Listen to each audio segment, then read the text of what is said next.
오늘 하나님의 말씀은 마태복음 14장 22절에서 34절 두려워하지 않는 신앙이라는 제목으로 은혜 나누겠습니다. 어떤 사람이 사업차 뉴욕을 방문했다가 집으로 돌아가는 길에 비행기를 탔습니다. 그런데 갑자기 비행기가 가다가 비행기가 흔들거리며 또 많은 폭우로 인하여서 비행기가 중심을 잡지 못했어요. 그래서 많은 사람들이 두려워하고 불안하고 그랬습니다. 그런데 그 비행기 안에 어떤 엄마와 아기가 타고 있었어요. 근데 그 분이 그 아기를 쳐다보니까 그 아기는 비행기가 흔들리든지 말든지 아무 상관없이 엄마한테 자꾸 장난을 걸고 엄마한테 말을 시키고 웃으면서 그랬습니다. 그래서 이분이 생각을 했어요. 아니 비행기가 지금 이렇게 요동을 치고 흔들거리고 우리는 불안에 빠져 있는데 저 아이는 어떻게 저렇게 웃음이 나오고 엄마와 자꾸 장난을 걸고 그렇게 할 수 있을까 그래서 생각을 했어요. 그래서 이분이 가만히 생각하기를 저 아이는 엄마가 엄마를 믿고 있으니까 아무 생각이 없구나 그렇게 생각을 했습니다. 우리는 뭐예요? 우리를 하나님이 항상 함께 하신다고 생각을 하면 우리는 두려울 것도 없고 또 불안해할 것도 없어요. 아멘. 예전에 어떤 목사님이 외국에 집회를 갔다 오시는데 비행기를 타고 이렇게 오시는데 비행기가 갑자기 폭우로 인해서 흔들거리고 난리가 났어요. 근데 이제 이 목사님은 특실에 타고 계셨고 다른 분들은 이제 비행기 같이 탄 좌석에 타고 있었다고 합니다. 근데 거기 안에는 막 사람들이 난리가 났어요. 비행기가 흔들거리고 막 불안해가지고 무서워서 이 비행기가 떨어지면 어떡하나 막 이러고 막 그랬어요. 근데 목사님이 계시는 그 자리에는 흔들거리지도 않고 조용했다라는 거예요. 그리고 이 목사님은 많은 사람들이 소동을 막 내고 이랬을 때 이 목사님은 기도했다고 합니다. 하나님, 여기 비행기에 하나님의 종이 타고 있습니다 라고 기도했다고 합니다. 우리가 어떤 환경을 만나든지 어떤 사건을 만나든지 어떤 일에 접해 있을 때 하나님이 나와 함께 하신다고 생각을 하면 우리는 다른 사람과 믿지 않는 사람과는 달라야 된다는 거예요. 믿지 않는 사람은 어떻게 합니까? 어떤 일이 갑자기 생기면 허둥지둥 할 바를 몰라요. 막 만약에 불이 났으면 막 도망가고 또 숨고 막 이렇게 한다는 거예요. 우리는 침착하게 하나님 믿는 사람은 늘 하나님이 이 시간도 나와 함께 손잡고 같이 가니까 걸어가니까 하나님이 내 안에 계시니까 하나님이 나와 함께 하신다. 이런 믿음이 있어야 된다는 거예요. 오늘 본문에 보니까 예수님이 어부행위의 기적을 베풀고 그 다음에 제자들을 재촉해서 건너편에 있는 배를 타고 건너가라고 했습니다. 예수님은 무리들을 다 보내고 나서 산으로 기도하러 올라가셨어요. 근데 배가 갈릴리 바다에 한참 가고 있는데 거기서 바람이 거슬려서 이렇게 올라왔어요. 그러니까 제자들이 타고 있는 배가 울렁거리며 그냥 금방 배가 가라앉을 것 같고 이렇게 뒤집어질 것 같은 거예요. 그런데 멀리서 이렇게 보니까 누가가 유령 같은 사람이 이렇게 걸어오는 거예요. 물리를. 그러죠. 우리도 배를 타고 가는데 갑자기 멀리서 배도 아니고 어떤 사람도 아니고 그런 어떤 물체 같은 것들이 이렇게 물리를 걸어오면 얼마나 무섭겠어요.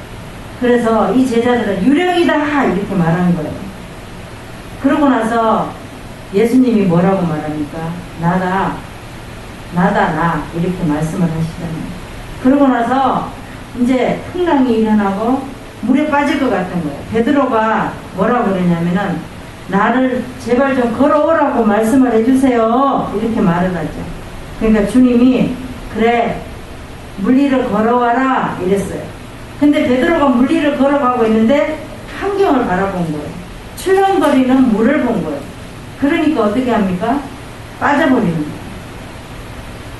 우리도 어떤 환경이 있을 때 이 베드로처럼 이런 일이 많다라는 거예요. 우리 주님이 그냥 나만 보고 따라와라 그러면 주님만 보고 따라가면 되는데 주변에 어떤 환경이 있으면 주변을 돌아보게 된다는 거예요. 소돔과 고모라 성을 보십시오. 롯이 어떻게 했습니까? 노새 안에도 그랬잖아요. 가라고 그랬죠. 뒤를 돌아보지 말았는데 뒤를 돌아보니까 어떻게 했죠? 소금 기둥이 되었어. 그렇죠? 그런 것처럼 우리도 어떤 환경이 있을 때 하나님이 하라는 대로 하면은 아무 일이 없다라는 거예요. 아멘. 우리 주님이 바로 손을 내밀어서 베드로를 건졌습니다. 그리고 올라와서 물결이 잔잔하게 되었습니다. 건너가보자 하는 겟세네 마을로 건너가게 되었다는 겁니다.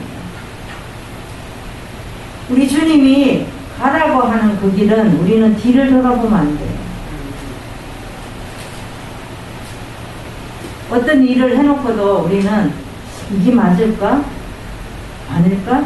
이렇게 생각한 적도 많습니다. 그래서 우리가 역사를 읽어도 그렇고 우리가 성경의 말씀을 봐도 그렇고 어떤 일이 있어도 우리 주님이 하라고 하시면 그냥 옆도 보지 말고 뒤도 보지 말고 우리 주님만 발자취만 따라가면 꼭 실패하지 않는다는 겁니다.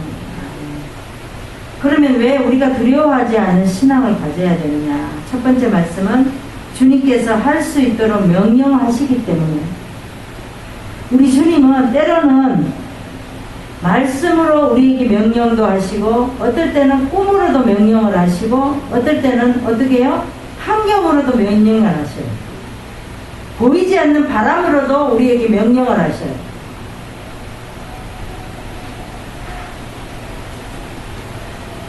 우리 22절에 한번 보겠습니다.